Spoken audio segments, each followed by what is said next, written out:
All right, let's talk about self-care.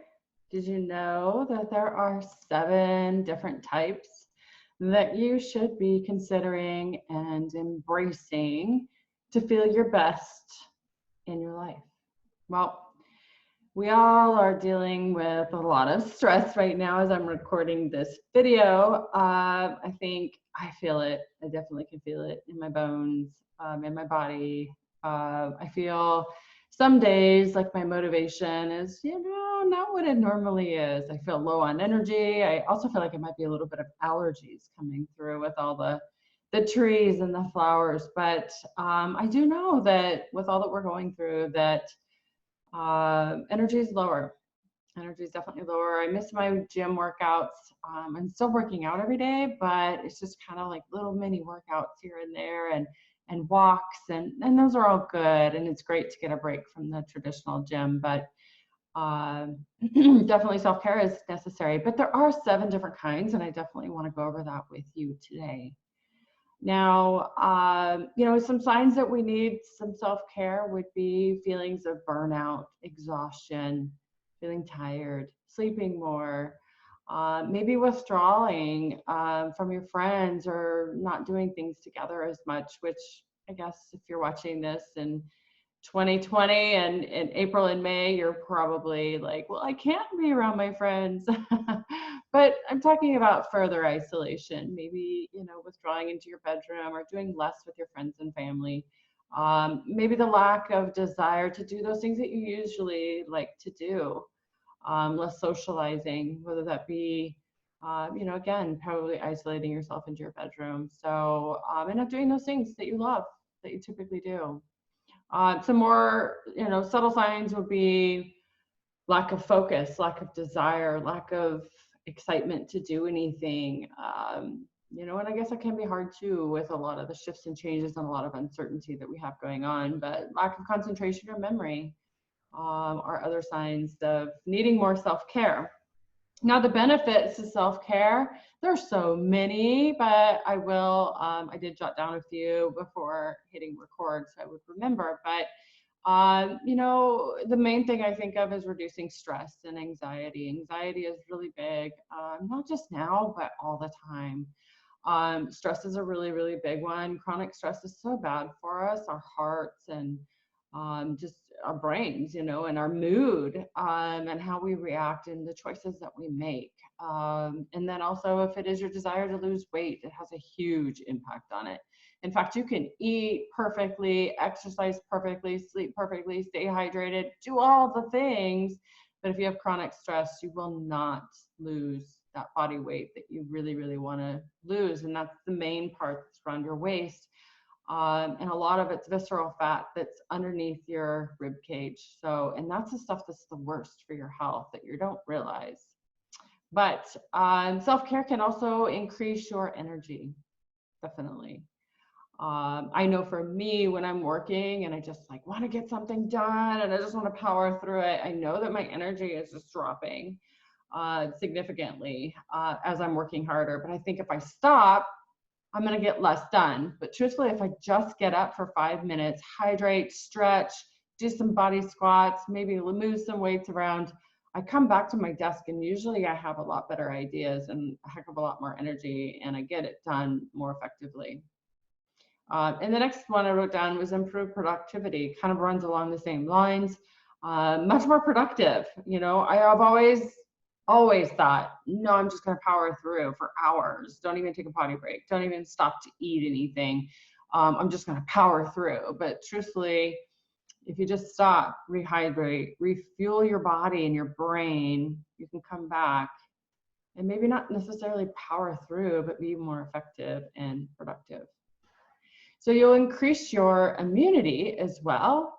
Increasing your immunity is really important when we're trying to be the healthiest versions of ourselves.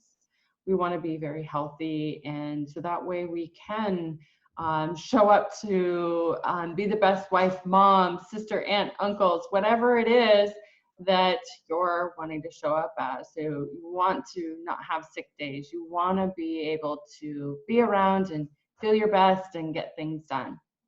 Having greater patience. my dear.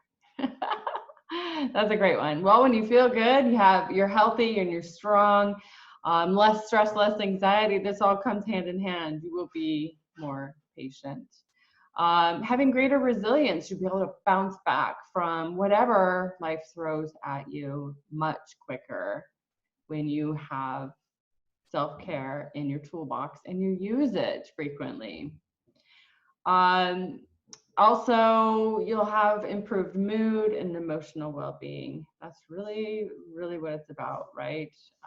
Again, it all kind of overflows into one another. A better mood, better well-being. You're going to feel better. People are going to be drawn to you and excited to be around you as well, which you'll attract more of what you're wanting to attract. Improve physical health is another one I wrote down, definitely. Self-care looks differently for everybody, and I have a huge list of self-care. If you're interested in my list of self-care, comment below. Yes, I will get that to you. But self-care is different for everyone. It looks different, and it doesn't have to cost money. I used to think that self-care is like, oh, that's a day at the spa. That's like $1,000. I don't know. I used to think self-care was a really big deal, but it's truthfully can be free and can be done in just minutes a day. And obviously the more the better. So greater self-compassion and self-awareness. We need to be more self-compassionate. We need to be more grateful and happy and proud of where we are in our life, and what we've accomplished and what we have and how healthy we are and amazing our bodies are, and what we can do in this time that we're here. So, and being self-aware, you're right. Be aware of what it is that we want to do and what we want to achieve, and that we do make a bigger impact when we have our cup filled, right? Or another analogy is put your oxygen mask on first and then put everybody else's oxygen mask on, right? If you show up, you need to show up full. You need to be recovered and recouped, and you need to have all that energy, and you need to have all that excitement for everyone. All right, so the 7 types of self-care. But you didn't know that there was 7. There's probably more, but and I'll just give you a couple of examples. But if you would, as I go along, comment below if you think of any that I don't mention. And if you would like to connect with me and talk about this further, I'd love to jump on a call with you, discuss it further, how we can implement a plan to create more self-care in your life. But emotional self-care is the first one on my list. And that's connecting with your emotions, right? It's the processing them in a healthy way. So, emotional self-care would be, listening to those thoughts that you play in your mind over and over again. Those thoughts are what are creating your future. So if your thoughts are negative, being able to handle those negative thoughts and reframe those, which I absolutely love doing with my clients. So if you have these thoughts like, I can't do this, I'm not good enough, I'm not able, I never finish anything, all these type of negative thoughts, we can reframe those and find out where they come from and repair those. And that takes time, it takes practice, but it's something I love to do. Physical self-care is probably one that a lot of people probably think of. Physical would be enhancing your physical well-being. So examples would be going for a walk, going for a jog, taking a bubble bath, right? That sounds wonderful. Maybe dancing to your favorite song. I know I have a lot of clients that do love dance, and that's great. Or martial arts or other physical fun activities that are kind of like working out without realizing that you're working out. Maybe another physical one could be getting a massage or taking a nap. And I know that there's a million other ones that I'd love to hear from you in the comments below. What are some other physical self-care options? Mental would be number 3. So anything you do specifically to stimulate your mind. Now, this is one that I really, really, really love. I have like 3 books going right now that I absolutely love reading, and so I just challenge myself to just read a couple pages from one every day. And but it's mentally self-care, or mental self-care is really important. I think stimulating your brain keeps your brain functioning and healthy, keeps those neurons moving, and preventing Alzheimer's, right? So, it could be, if you're not into reading books, for me personally, I love an authentic, real paperback or hardback book. But you can also listen to podcasts. I do a lot of that as well when I'm going for walks, or trying a new hobby, or these things enrich your life as well. Things that you can talk about with your friends and your family. Maybe it's even just going to a museum, or writing a poem, or writing a letter to someone. So what are some other examples of mental self-care that you can think of? Comment below. Social self-care. This is one that we probably would be drawn to retreat from if we are feeling a little bit low or sad, but go outside of your comfort zone and do it. And this is probably something that I probably would be the first to go in my toolbox too. But we are social beings. We do need connection with other human beings. That's how we thrive. Yes, this does apply to introverts. I'm definitely an introvert. So that's why prioritizing your social self-care or activities that nurture your relationships with others is critical. So if you're busy and running a hectic, chaotic, overwhelming life, you tend to cancel those plans and withdraw, but it's actually more healthy to do things with your social circle. Maybe not every day, not saying that, here's the introvert talking again, but it is important to plan events, maybe even just once a month, where you can have that social interaction that feels good and having that heart-to-heart connection with someone else. So what are some things you can do to feed that social self-care? You can comment below, let me know. For me, I love meetup.com. I run a meetup group here in Spokane, Washington, but obviously with our social distancing, I've kind of canceled everything, but I do enjoy that. I know that sometimes before I go, I load up the whole I don't want to go situation, but when I go, I always end up meeting some really amazing, cool people. And food tours are another fun thing that my family and I like to do when we travel and go places. So I would categorize that as a social self-care. So how about number 5 is spiritual self-care. So these are activities that engage in connection with nature or your soul. And this could be connecting with the inner spirit, a belief in a higher power. So that could be God or the universe or whatever it is that floats your boat, or it could be simply nature. So some examples that I have, aside from going to a house of worship, would be spending time with nature, engaging in prayer, attending the workshops or worship services, going to a meditation retreat would be fun, right? I think that would be fun. And that might actually encompass a lot of these self-cares, right? They might encompass like social, a little bit of social, even though you can't talk. But it would be mental. That would be a huge mental challenge. Anyways, I don't know what it is, but it keeps coming up in my life about going to a meditation retreat. I think I'm not one to meditate on a regular basis. I can do it. It comes off as hard for me, but I'm up for the challenge. Maybe some of you will come join me. Maybe I could do just like a 3-day one. I don't think I could do a whole week. But anyways, so back to spiritual self-care, write in the comments if you can think of any. But maybe it's volunteering for a cause that you care about. Maybe that's what your spiritual being is just your community. And that can kind of also come back to, the self-care with social, but just kind of brainstorming here. But creating a vision board or doing something else that lights up your world, that inspires you. Maybe that's the law of attraction, is your spiritual being.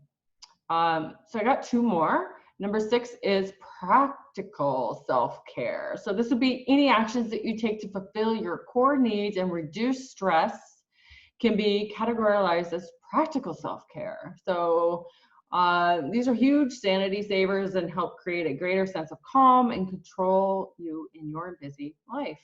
So practical self-care would be things that are probably nagging on you and holding you back, things that are dragging you down.